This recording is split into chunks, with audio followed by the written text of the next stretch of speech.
Yesu Kristu. In this chapter, kule chapter, their case, ityala labo, it's because they healed someone lingenxa yokuba baphilise umuntu by the name of Jesus. egameni lika Yesu. This man, Bible says, he was 40 years of age. iBhayibhile ithi le ndoda yayineminyaka engama40. And he never walked from birth. Zange wahamba esazalwa. Hallelujah. Amen. Now, this man of God came to the city. Ngoku lamadoda kaThixo afika kuloo dolophu. They held the prayer sessions. Babamba umthandazo. This man brought there. Le ndoda yaziswa kubo. When they entered the church, Xa bengena enkonzweni, they saw this man who is unable to walk. bayibona le ndoda ingakwazi ukuhamba. The Bible says he was a beggar.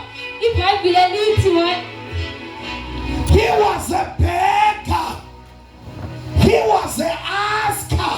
iBhayibhile ithi wayengumceli. Hallelujah. Amen.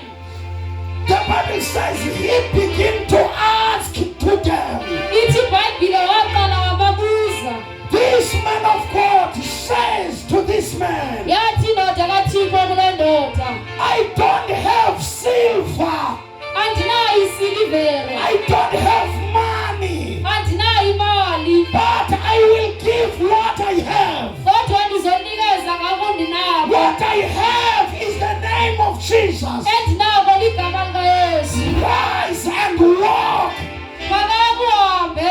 Hallelujah. Amen. The Bible says Ithi iBhayibhile the man began to be strengthened le ndoda yaqala yaba namandla, and begin to walk. yaqalisa ukuhamba, He began to be very happy, waqalisa ukonwaba, running before them, ebaleka phambi kwabo, jumping, ephumaphuma, entering the church. engena enkonzweni. The Bible says iBhayibhile ithi everyone in the church wonke umuntu owayesekhona become amazed wamangaliseka, because they know this man ngoba bayayazi le ndoda over 40 years. iminyaka He engama40 never walked. zange wahamba. Hallelujah. Haleluya. They become amazed. Bathuka kakhulu, They become amazed to them. bamangaliseka kakhulu. Hallelujah. Amen. Hallelujah. Haleluya. The Bible says iBhayibhile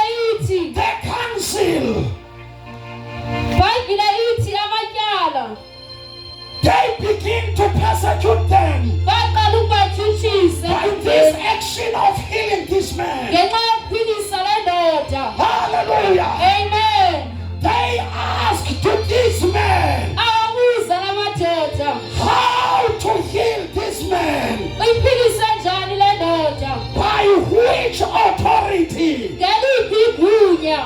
They answer invested. Baphendula bathi, It's because of the power of the name of Jesus. kungenxa yamandla wegama lika Yesu. This is why you see this man standing here. Yiloo nto nibona le ndoda ime apha. There is no other name. Alikho elinye igama You have a power under the sun elinamandla ngaphantsi kwelanga, among the people ngaphezu kwabantu, that given by God to save people. elinikezwe nguThixo ukuze lisindise. Hallelujah. Haleluya. Even in this place of Tabeni, Nakulapho kule ndawo yasentabeni are here to give about this name. sizokunikeza igama lika Yesu. We want everyone who is here Sifuna wonke umuntu alapha to have this name. abe nalo eli gama. By the power of this name, Ngamandla weli gama you can set free your home. uyayikhulula ikhaya You lakho, can set free your future. uyayikhulula ifuture You yakho, can set free your parents. uyabakhulula abazali You bakho, can set free your siblings. uyazikhulula abantwazakho. Hallelujah. Haleluya. Hallelujah. Haleluya.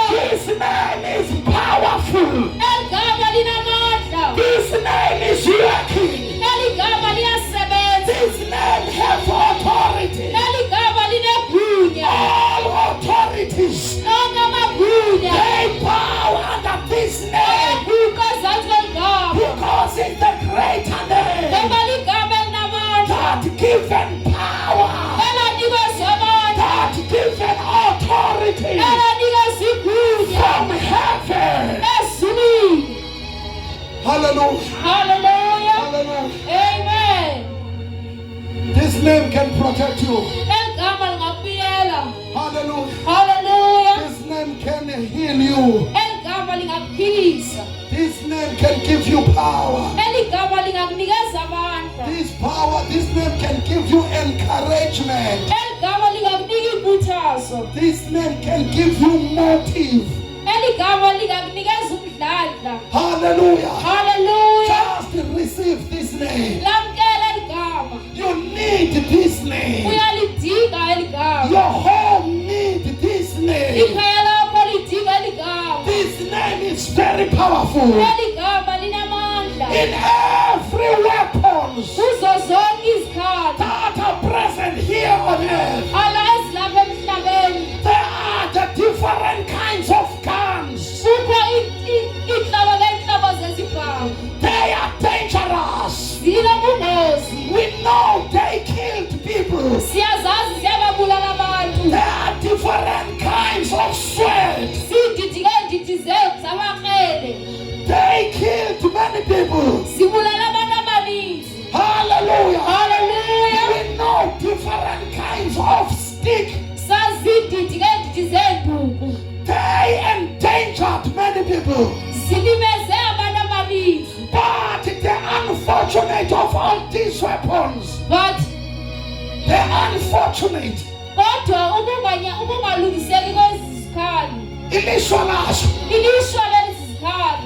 they don't defeat Satan. They don't defeat demons. They don't give future. They don't give peace in your home. They don't have power to give peace inside you. But this weapon called the name of Jesus. When you call this name, all demons run. All powers of witches and wizards, they bow. Hallelujah. Amen. Even Satan himself, he ran away. You need this name. Take this name. Hallelujah. Hallelujah. Jesus is alive. The Bible says those who worship God properly, they worship Him by truth and spirit. Hallelujah. Hallelujah. For God is the spirit. Even Satan is spirit. Even you are the spirit.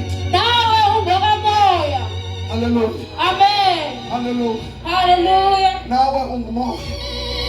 Cela mfowethu wena unetsheze nemicela focus uyeke lo phone nje. Focus nje.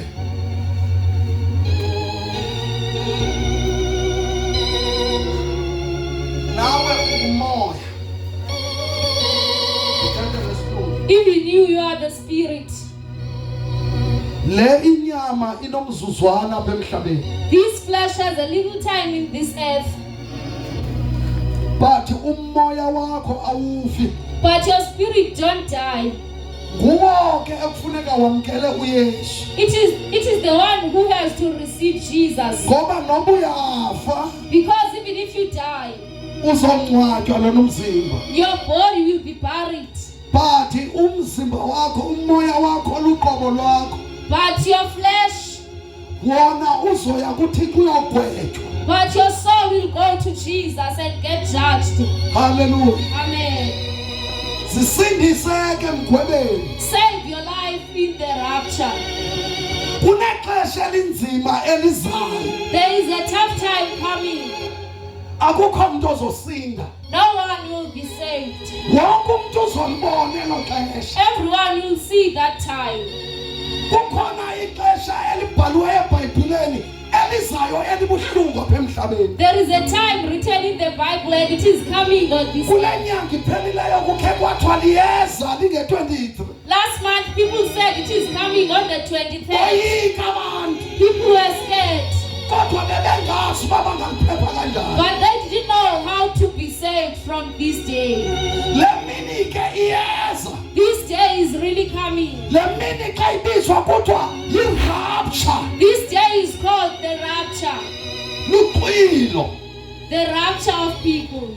Kulapho uzothi uThixo ngenxa yokwenzeka kwezinto ezimbi apha emhlabeni. Where God will say, just because of the things that happen on the earth, Uzawuzathatha abazalwane bodwa. He will come and take all the Christians. Kuzowuvela ezindabeni abazalwane bekho. It will be shown on the news that the brethren are Lonke not anymore. izokwenzeka kwiintlanga zonke. That will happen in everyone. Lento izokwenzeka kumazwe onke ngaxesha linye. This will happen in all nations at the same time. Hallelujah. Amen. Bonke abantu bazawuphunyelwa ezulwini. Everyone will be raptured to the heaven. Hallelujah. Amen. Bonke abangakholwayo nabangakholwa kakuhle People who are not saved or not saved properly bazawushiyeka ngemva. will be left. Kulapho ithi iBhayibhile uThixo uzawukhupha ingqumbo yakhe. The Bible said Jesus will be spreading his angriness. Ithi iBhayibhile kuzoba khona izinto ezingazange zabonwa. The Bible said there will be new things in this earth. Ithi incwadi yeLeviticus chapter 26. The book of Leviticus chapter Kuzobe 26. kukho indlala emangalisayo ngaloo mini. There will be much hunger in those Ithi days. kangangoba abantu bazawutyana. It says people gonna plant. Kuzobanjwa umuntu agxathwe aphekwe. The person will be killed and cooked, Bamtye. and people will eat others. Loo nto izoba yinto eqhelekileyo ngoba kuzobe kungasalinywa. That will be properly because there will be no planting Kuzobe anymore. kungekho mntu oyophangela. There will be no one working. Ngoba ithi iBhayibhile kuzobe kumele network. The Bible says even the network will Kuzobe stop. kungekho nto ezisebenzayo. Nothing will gonna work. Bonke abantu bazobe besebuhlungwini. Everyone will be on pain. Bonke abantu bazobe besenza into ezibuhlungu. People will be doing bad things on others. Ithi iBhayibhile akuzubakho moya ozobhudla. The Bible said no wind will gonna blow. Ithi iBhayibhile ngelo xesha kuzothi xa kunetha umlilo wakhona uxubane imvula yakhona ixubane nomlilo. The Bible says the rain will be fire. Ithi amahamba namvula akhona azobe sida kangango-50 kg. The ice will be 50 kg and Abantu bazobe ithi incwadi ka-Amosi. Amos says Abantu bazobe bekhalela ilizwi likaThixo. people will be crying for the word of God. Ithi bazobe belilandele. They will be hungry for the word of Kodwa God. lobe lingasafumaneki. But it will be no more. Ithi iBhayibhile bazobe benqanela The ukushunyayezwa. Bible said there will be hunger to be Kodwa preached. abashumayeli bazobe bengasekho. But the preachers will be no more. Ngoba inye kuphela into esindisa umntu esogweni. Because there is one thing that saves a person from Inye into esindisa umntu kule nqumbo ezayo. there is one thing that saves a person from the angriness of Even God. abafayo. Even those who died Bengeli xesha lingekafiki eli xesha. before this time. Le nto ndiyithethayo bayayibona. What I'm saying, they see it. Ngoba babhubha ngoku bengenaThixo. Because those who die without God Baya kwindawo ekuthiwa yiHadesi. go to the place called Hades. Kulapho ithi iBhayibhile. The Bible said that Ithi is kunembetho engafiyo. Jesus. There is a worm, there is a non-dying worm. Kunembethu engafiyo. Hallelujah. Hallelujah. Hallelujah. Amen. These maggots, they are munching people. Ezibethu zitya abantu. People, they are crying Abantu bazokhala. on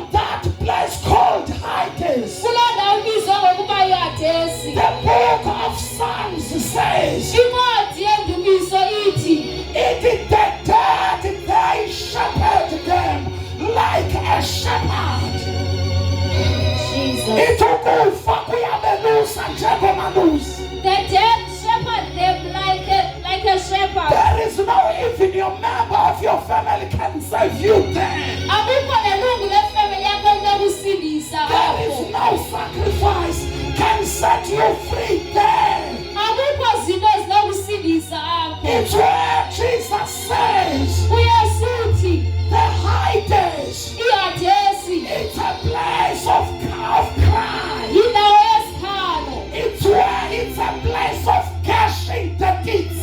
Yindawo yokuqeqeza amazinyo. Everyone is crying. Wonke umuntu uzobe ekhala. Everyone is hungry. Wonke umuntu uzolamba. Everyone is thirsty there. Wonke umuntu unxaniwe.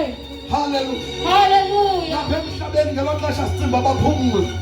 We think this earth they are relieved there. Bonke abantu abangalifuni izwi likaThixo nababhubha namhlanje. People who do not want the word of God, Bayakhala kuhlalo kwelabafile. they are crying. Even if you should die on this day, today, Loo nto uzoyiva xa inguwe. you will hear that when it's your time. Ngoba nawe uzawufa. Because you're gonna die. Nawe uzoyizwa le nto. Now you're gonna hear this. Itheni omunye umama niqala ngokumncina kukamamkhe kodwa umbethele nje soft nje. Khona sawunani ngiyayithanda. Umamukhewana ngowasengotshini. Uzoqhubeka nje ndibalise lezi zinto. Umamukhewana ndandigodukile ndingaphethe utya umama endandikhonza naye. Wayenenhliziyo lo mama. Haleluya, enazo zonke izinto. Wavukwa ukugula kwakhe lo mama. Ndathi ndivuka ndilapha ekhaya noba around 9 kanje ekseni. Umonyolo walonke ethetha kumethi, "Khawufonele umamkhewana. Awufonele umamkhewana." Benjani? Umamkhewana bendithetha naye izolo noba kwenzekani. Ndimfonele umamkhewana. Xa ndimfonele umamkhewana ibanjwe intombi yakhe endala. Kanti umamkhewana uvukwe kukugula kwakhe. Unento emnyukayo. Wathi xa bethi behamba ngasengubo esizwe yangena ifoni yami. Ndathi hayi mani umonyolo uthi mandifonele umamkhewana kwenzekani. Wathi umama ndimbalekisa esibhedlele. Umama akasakwazi uthetha akasakwazi thini. Ndathi beke endlebeni. Wabeka endlebeni ndamkhwaza ngegama ndakhwaza igama likaJesu. Uthi umamkhewana elixesha bona bambone ngakwazi uthetha. Uthi yena wayezibona. Uthi waya ezibone yabamncinci. Eyezibona kancinci kanti uyasweleka. Uthi umamkhewana waziva ephela. Wade waphela apha kuye emehlweni xa ezibona. Uthe xa ephela ukuzibona apha emehlweni ezibona emncinci njengecimela. Uthi wazibona ehamba endaweni ehlaza. Uthi nendlela eqondileyo le ndawo. Uthi akho ndawo ejikayo. Uthi njengoba ehamba akaboni into ngemva, akaboni into ngaphambili. Ubona indlela ebheka phambili. Uthi ke ngoku kuhlela amazwi lele ntshumayelo ndiyishumayelayo. Wayatshila umfundisi uNdlela. Wathi xa uhamba emhlabeni uzayibona yonke lento mhla wabhubha. Uthi wabecinga into angekayenzi kakuhle. Wayengumuntu ke ngokuthi wayengasikhuphi kakuhle ishumi. Ishumi ke uzosazi xa ukhonza. Uthi ke ngoku waqonda lento lityala kuthini. Uthi ke ngoku ufuna ujika. Azolungisa lento ngoba uyabona ngokuthi ngibhubhile. Uthi kodwa nobejika. Uthi kuneforce emsalayo uhamba ngomva. Nobe ufuna uya ngapha ngoba uyaqonda idumo sami singapha. Elixesha ndithandaza phezu kwakhe. Uthi weva izwi lami limkhwaza. Njengoba ndithandaza ndithi mamukhewana vuka. Ngegama likaYesu vuka. Mamukhewana uzobhubha vuka. Ndithandaza. Uthi weva izwi lami limkhwaza. Waguquka. Esabela ethi tata. Uthi wakwazi ukubheka kule direction kanti kuvuka kwakhe. Uthi kwakwilizwe limxelelayo xa egqibovuka. Amboxelela abantu abakuthi kunaba uthi wanikeza umyalezo inkosi uJesu ethi abantu abaninzi bacinga uba bazawuguquka xa begula. Kanti xa ugula vele ube nethemba ibe ngathi uzophila kanti uyafa. Owesibili intombazana yaseKwebekwe.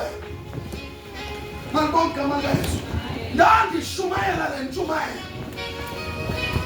eKwebekwe. Le ntombazana yamamkela uYesu yakhonza. Ithi ke ngole ntombazana yaqonda yayikufika iitshomi zakhe ngoDisemba. Sibuye eKapa zathi mabaye eBharini bayosela. Uthi wathi into yokukhonza siyibona ngoJanuwari. Uthi kodwa le nto yabihleli xa ndinobhubha ndingayapha. Xa befika eBharini baxabana nenye intombi yaphayana nqalana esuke eKapa ethothwe ngenxa yohlaba abantu pha. Le ntombazana kuthiwa nguLumka. Nayo ingqungqumbane engaka xa bidume ngongquzu lomntu ngenqindi. Yathi xa ithi bexabana nale iqonda uba ndiyahlaba nale ithi inqindi ndiyakhusha. Sahlangana silwa ngenkwenkwe yamngqumza le shoti yambetha yawisa le sidi lende apha. Yabaleka isidi le ntombazana le yayolanda isikere kanti ineqhala lesikere. Qolile andilombetheni wamvaya kanamandla kanondenza ke ngoku bizelwane kumnyameni ke ngoku waqona ndizamphinde. Kanti akaboni uba uphethe isikere ngoku uzoshaya adume ngayo. Laa ntombazana leku yasondela kulo wathetha uzomthatha ngamanqindi yambetha apha ngesikere. Yefu uba singene yasala. Uthi weva isikere seliqala lesikere segusha sinala ndawo enkulu. Yambetha sangena yasibamba ngomkhono. Yathi xa isala yeva sibabe weva etsaleka. Yabintlika le ntombazana ngongakhathali. Yambetha yamkhazula isisu entloko mbono wakhe. Waqonda into ethi mandibalekele kukhanyeni endlini. Uthi wathi xa wabamba amathumbu waweva ephuma phakathi kwesana. Sazamela uba ayongena endlini lapha eBharini. Le ntombazana yabimthatha owesibini emkhona. Xa bhene sithi aphuma amathumbu. Xa phuma amathumbu wawa phambi kwelayithi wawela phezu kwawo. Xa zama uphakama akusaphakameki. Uthi naye weva. Uthi wayecinga inkwenyo kokoko. Ingaba ndiyafa nangoku. Ingaba sendisiye esihogweni nangoku. Ngoba ndifa ndincwilile. Uthi zacima izibane. Zacima izibane nakuye. Amen. Uthi apho kwanceda uba ngabana la mantombazane bekhonza naye bathi xa bembona egebhuza amagwebu ewephezu kwamathumbu akhe bathandaza. Wavuka uLumka. Wabalekiswa esibhedlela usekhona uyaphila. Wabuya uLumka wathi ndifuna ukufundisa indlela. Wathi ngifundisa indlela le nto xa uyithetha ingene engqondweni zabantu. Into yoba liyazi ilanga lokufa. Liyazi ilanga lokufa. uYesu yedwa okusizayo lapho. Baselishwena bathembele ezinyanyeni. Ngoba izinyanya nazo zafa zilinde kule ndawo ndithetha ngayo. Nawe xa kubhubha wena uzoyojoyina zona. Abantu endaweni yonqula umdali banqula izidalwa. Ngemini yomgwebo uzawuthi umntu abesithi ndinqula amawethu mna. Uzowumangala utata omkhulu wakho xa sithi efandini wazilibazisa. Nam ndijonge kuThixo lo umoyikayo.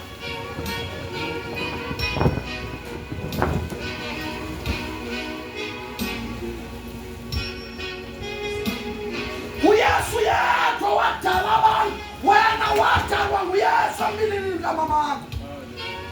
Notata apho akazi uba wenze kanjani wena. Ulwazi lwakhe luncinci. Wayezazi ufuna umntana. Wayengazi noba uzozala intombi noba uzozala inkwenkwe. Ngoba nguThixo abumba umntu esiswini somuntu. Ikwanguye lo mthabathini. Ayomgweba. Noyihlo omkhulu wadalwa nguThixo. Wayekhe wamntana njengawe. uyesu ixesha lakhe kwakukhona abashumayela babeshumayela nangelakhe ixesha abanye abaguquka eminye umgqubuzo wona Bhayibhile fundele isikhilelo 20 fundele verse 15 omnye njalo omkhawulezele omnye fundele uIsaya 66 lempethu le abantu ebatyayo kwelabafile not ezincinci ezithi umzimba kusheka amathamba abebhokisini awuva kulona umzimba nofileyo kodwa uthi xa uphuma kulona ube sowunikeza umzimba omtsha kulapho ke koziqhuma khona njengoba abantu bazobe bevuye esingcwabeni sakho yile nto mna ndiyaqonda intoni nango ndizimisela kwimihla ngoba andifuni uthi ngalamini ndizobe ndibhubhile abantu batya isaladi kwabakhukhuza amadambe enkomo nawegusha ezingcwabeni zam balile iinyanga ezimfutshane ba mna ndiyaqhushumba ndiyatshaba bayaqula ezingcwabeni zam umfundisi uNdlela ebengithanda uyesu ndaqala umbona entabeni mna ndiyaqhuqhumba uthethe nethemba bawugqiba uthetha uzothola ipleti funeka athengela pleti nam bedigide ezulwini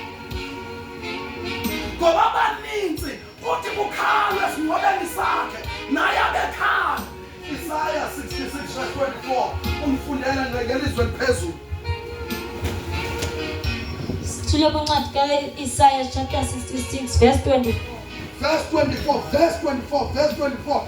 24 verse 24 Ndisenqubekeni yentshumayelo yam ngoyiyakhe mani bayakuphuma babone izidumbu zamadoda aqeqeleyo kum John abantu abakreqileyo xa ithi amadoda ngoku kaThixo fanele abantu abakhonza kakhulu fanele bangamadoda ngoba xa bengamadoda xa kukhonza utatakho uzoqhuba umamakho aqhuba dadewenu aniqhube nonke that is why kuthiwa amadoda onke lamadoda angafuni ukukholo azayotshana abantwana babo abantu abangafuni ukumbona uThixo loo nto izakwenzeka fundi iBhayibhile kuba iimpethu zabo azikufa asithethi ngempethu ezasebhokisini zincincezo ezi zingazufa kulapho umphefumlo azobekho khona enikezwe umzimba omtsha etyiwa zezo mpethu ekhala ngoba lo sebhokisini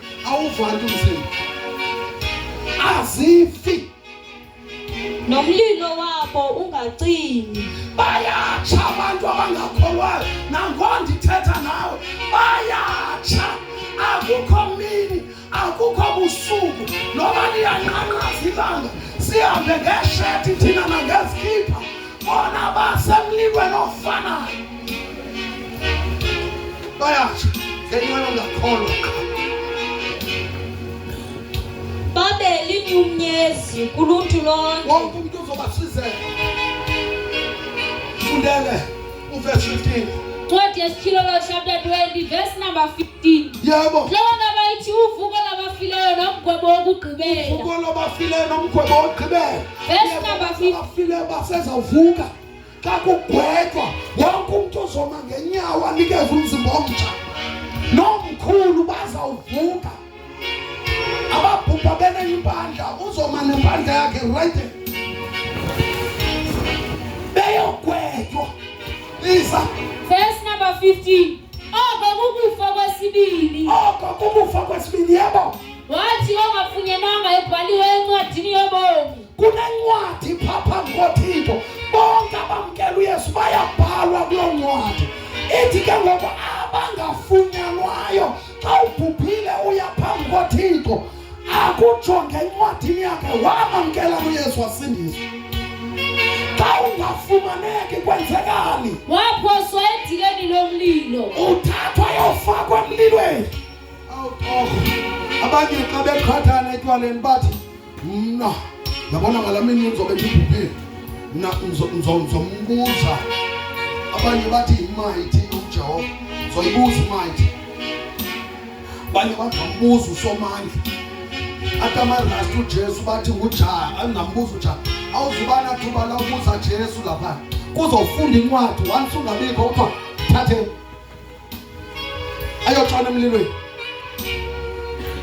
lapho ke ayokhala khona iphelile lapho. Konfundele uverse 1 verse 1 verse 1. Konfundele uverse 12. Verse number 12. Yababona abafileyo abancinane nabakhulu. Yima abangakanani? Abancinane nabakhulu. Besiyaphi mntanami? Bemi phambi koThixo. Ewe. Zavulwa incwadi. Then. Kwavulwa nenye incwadi eyobomi. Then. Bagwetywa abafileyo ngokubhaliweyo ezincwadini ezo. Imake ikhawuze mntana mphakama. Iza. Awupho umncili lona. Ingaphi iminyaka ko bra? 10. Ingaphi yakho ntombi? I8. Songa bembona umntana ngana mphakama. Una ngapi? Una ngapi? Lo mntana uyaye emgqobeni. Ngoba lo mntana njengoba engaka ebegqiba umapha ethi ndisindisile. Kukhona abantwana abangangaye abathukayo abangafuna ukukhonza abeba iswekile abeba imali kumawabo abagolozela abazali xa bebathuma bangayi babe nechiki. Abantwana bangaka bayakwazi uxoka ngiqinisekile nalo uyakwazi uzogwetyelwa ezo zinto. Jonga ngoko abantu abekho apha yena usenkonzweni uzimamelela ilizwi akamanyelelwa ngamuntu. Ukuba akalenze lilizwi naye uzoyogwetya. Ithi ke ngole vesi ndababona abancinci nabadala. Andithethi xa ifika pha kuni nina ama-teenagers seniqala noba nazo nezimanga. Ninawo namanyala.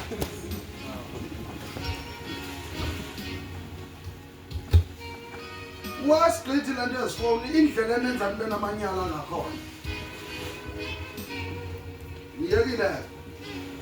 Umuntu uzogwetwa ngamanyala akhe ukuphila impilo yamanyala. Phila impilo yezimanga. Uphila ntoni? Ehleli nje noba mntana uyabona nje mani kule age ubuso benu kubonakala into ukuthi nisene glory kaThixo. Kodwa izimanga zizowuthatha nalo glory kaThixo. Lonto isayini the more umona uThixo ngoba lo mzimba ayingowakho ngokaThixo. Noma ungathi usinsiwe okanye awusinswanga uThixo uyabona njengoba ndithetha nani namhlanje ndizoqinisa izazele lapha phakathi kwenu. Imani ndakhe ndeba ke mna ndathi ndakhe ndeba pha ekhaya. Mina laphana kwakukho into yokufaka ibhini ngoba neyazi ibhini yayikhiwa yayihlala itsixela phakathi iswekile. Kwakuthiwa mandiyoyikha ndandikhe ndizibone sele ukhona uyityo uthile ngendlela engaphumeleliyo. Ndiyitye ujongwe uba awuyityanga ndithi kuthi uyityile ndithi andiyityanga ndiyityile. That is bubusela oko. Kwahamba kwaqaba wonke umuntu ngoku xa uyokha iswekile uyagadwa. Usathana andipha amaqhinga oyandicula ba. Ndicula pha ugqibe ndihlubuhle isipoponi sibe ngasiyakekela sithi ndiphinde ngolwimi ndicula. Kodwa hayi akanoyitye becula kodwa uThixo wayehlala endlini koko. Kanti ngondithi vele ithinta apha ezindleleni. Uzobeka isipoponi am ngeswekile. Ndawuthi ndisithi hayi kuthi uyityile so ndithi hayi andiyityanga bendicula nje kuthiwa ke iza ke yeke ke zesipilini. Xa uthi ukusela ake ube namarhewu kwakhona amarhewu ngesasikhathi sethu. Kukho amarhewu pha uqondo uthi lamarhewu lana andikhe ndidilishane nawo mbijana ndizowayeka halfway. Dilishane nawo lizotshayisa apha ebuzi. Ngoku uqondo ufula umlomo kakhulu kuthi ushiyeke umgqabi. Ubuzwe ngibani utyela amarhewu uba ngathi hayi ngandiye noya ngakuphi. Ujonge uthi xa kuthiwa nakumntu. Nantsi ke into endiya kuyo ke. Xa uzoba kunento ethetha apha entliziyweni ethi hayi irongo le yona bekhona phinde ithethe futhi ithi hayi phethwa kalukhobe usathana ke ngulo lo othi hayi ngubani uThixo lo othi usathana khoba ogqibe uye bempili usathana lo ezokexelela lona ngoba ufuna ukuya nawe phi ezogwe ngoba uyayazi uThixo uthe uzungebi jonga uyabona nje manje bancikanga niyafunda nini uThixo uzobabetha kakhulu lamasela pen na big textbook uThixo soza bayeke sisonwe sibi kakhulu eso athi umntana umuntu ezobhala angabi na pen ithathwe ngomnye alile lo muntu izokumthathela ipen izokumthathela ifuture omnyanga tholi nereport yakhe ngoba ube i-textbook yakhe omnyanga akwazi ukufunda uThixo sisonwe esikhulu once umuntu akhathazeka adalile inyembezi zalomuntu ziwela phezulu ilishwa lakhe liyakuxaka mntanami sekufune kuyokuphangela ubamba izimali ulibamba yila peni yila calculator ngokwalapha elalini zinkukhu uqhoqwa emizini abantu ubiwe inkukhu ubiwe inkomo inkabi zegusha ubiwe ihagu leya hagu uzofika imele phambi komuntu wabekwa abantu benjekodwa ilisho mntanami noba ungathi awubhaqwanga la mama ngela xesha lilayo inyembezi noba engakubona ungabonwanga nasebhodini ungabonwanga nayilali uThixo uyabona kalila la mama ethi usibabone Thixo inyembezi ziwaphezulu ukhona umnye utata ebengqina lo tata besenza ntoni uthi lo tata kwakungena inkonzo phaa kwamakazi wakhe wabepha uthi kuneetshomi zakhe eziyi-4 bengamakhwenkwe ayi-4 bafika kuxhelelwe abazalwane igusha uphekiwe ke ngophandle wonke umuntu usenkonzweni baqonda ukuthi hey masibele nyama nalowa lapho uze apha wathi masiba sizuqashela bayithatha inyama uthi bayigalele ngubeni uthi bayithatha bahamba nayo uthi bafaka amalongo embizeni kumane kuyopheka kuyobaselwa phaa kanti kubaselwa ntoni xa kuthiwa noba ivuthiwe yathathwa yawufakwa endlini lena ntsika kanti namba behamba benqusha lenyama akuthiwa kuphakelwa makuphakwe kwabekwa iplate apha kuphakelwa abafundisi kwatsala itray bazophuka le nyama waba ngakho umuntu okhayo yabethwana kanti kutheni iye kule nyama andigileki thandela sekusisidudu nje amalungu asidudu jonga ke into eyenzekayo xa kuthiwa kuyajonga ye kwakhuzwa mamela into yavele yathi kwayoxelwa ebefundisini xela umama lapho befundisi besinilungiselela igusha ayikho ibiwe ngabantwana asibazi bangababa wathini umfundisi wathi mama ungasikhathazi asithandazele wabuya noqango kodwa Thixo yenza njengoba betheni benzile wathandazwa ugqiba kwakhona kwathiwa zisanoku ukutya khoyo kutyiwa kwatyiwa kwaphuma ngoDisemba bebengamakhwenkwe amadala bakhwela bathi begqibofika phayana oqala wathi beyofola batshayiswe ngoku wasweleka ebethuka ithile ngoDisemba ngoJanuwari waswelekwa kuloko ekhayeni lomnye wacaba makehle ngepasika ezentwenini esingcwabeni bathi ke ngoku behamba belalini ngokulungiselela isingcwabo baxabana bengamakhwenkwe wahlatywa emqolo wasweleka washeka thu uyabona bangabantu omnye ngoDisemba besandofika eRhawutini omnye kwadlula inyanga zambini wasweleka uthi lo tata yafika enhlizweni yami ukuthi yilaa nto zandonwaboko ndabalalanya uthi sazela samoko sindixelela qho xa ndiye laphana kwamakazi ndivuka ubuhlungu ingase umakazi ndimxelele makazi ndim lo owatya igusha yakho uxhelelwe iindwendwe zakho ozibiza apha ekhaya. Sayitya la nyama notshombana.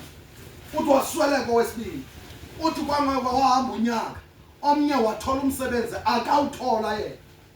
Uthi into ebuhlungu eyayisenzeka kuye kwakubizwa xa kufikwa kuye vele kuphele kulo. Hambani. Lo omnye wawuthola umsebenzi. Wawuthola umsebenzi kwindawo enemitshini apho kwenziwa khona intsimbi. Wathi ebhangela uthi ngebalisa lo tata kwabambeka iglavu kwinto anatsikayo kumtshini othile ewakunyalwa kuyinto sangena isandla sakhe. Wabangazitsala wabambeka iglavu kwangena yena yenyuka ngaye umtshini wamhlafiza wayophuma kwela cala enhlaba. Washeka lo yena. Uthi wafika wawuthi babephelele kubhuti wakwathi njengoba obani bebhubha kusheke mna ndodwa ngoku ndizawubhubha. Wabuza kwathini uzobhutshiswa intoni? Sabi inyama lekwamakazi iphekelwa befundisi. Kwathandazwa sasihleka ngokuthandazwayo ngoba sasikhona. Babhubhile ngoku kusheke mna ndicela ukwehla ndiyocela upolo kumakazi. Ufika kwakhe le mini oyefika uthi wafika emveni kwemini ngoku. Wathi ufika kwakhe wabekela kwamakazi. Wafika ekhala wethula umnqwazi wamakazi. Ndizocela upolo obhulula ubam babhubhe bobathathu. Sekusheke mna ndizowufa ngoku. Wabuza umakazi wakhe ubulawa yintoni mntanam? Makazi sithaba bathatha la nyama. Nathandaza apha. Babhubhile bobathathu kusheke mna ndodwa. Andiwutholi nomsebenzi. Wakhala umakazi wakhe wathi guqa ngamadolo. Waguqa bathandaza. Wathi Thixo ndicela ukuxolela ngenxa yokusivuna isono sakho. Lo tata lo usaphila. Over 60 ngoku. Uthixo mntanam uyakulandelela ngenyembezi. Nditsho nesona senza uthi ndiyinkwenkwe mina. Bendingapha enqamakwe ndibuye izolo. Laphayana kunamakhwenkwe abulele inkwenkwe yenye la. Kodwa okubuhlungu khona ngoku asejele.